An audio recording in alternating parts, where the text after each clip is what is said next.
On Sunday, April 8th, a documentary titled 7 Days in America aired on East Tennessee PBS. The film was centered around a Burundian family settling into Knoxville with the help of a worker from Bridge Refugee Services. What you probably did not know is that the documentary was produced by the University of Tennessee's very own Land Grant Films. Land Grant is a thing that we started. We started doing documentaries here under my system. About 4 years ago with the Medal of Honor project that we did.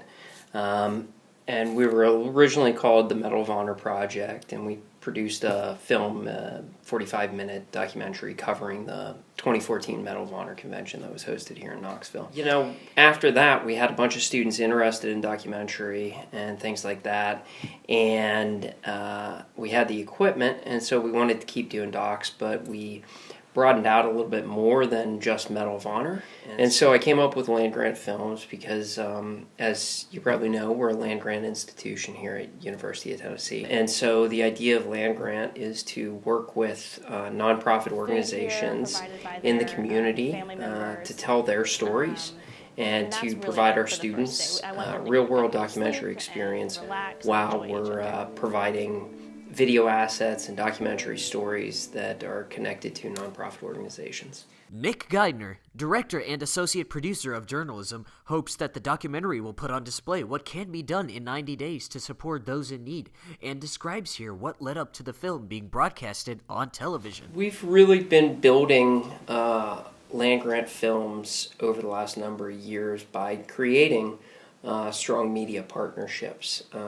Reaching Recovery, our first major doc, aired on WBIR as part of an hour-long special in their prime time.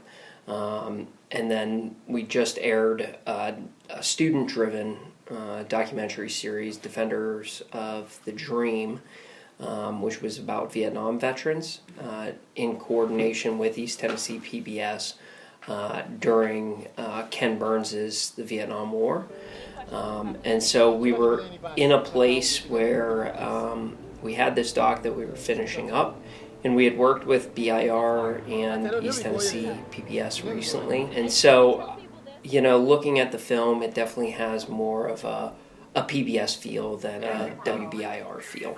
And so we approached them, and they watched it and were very supportive, really liked that it was local, high-quality content.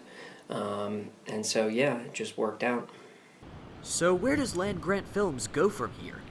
For starters, a feature-length documentary about Dolly Parton's Imagination Library is in the works. Our current project, which is 100 Million Stories, which is a feature-length documentary about Dolly Parton's Imagination Library.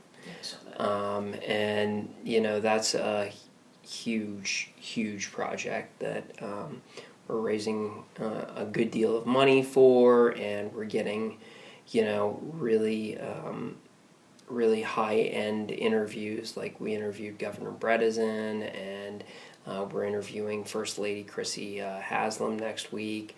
And, of course, we've already interviewed, but we're going to do a long-form interview with Dolly Parton herself. And so that's a really big national scope project. And so that's, of course, a little bit different than 7 Days in America, but that's our next big project. From the Daily Beacon, this is Jitu Arcot.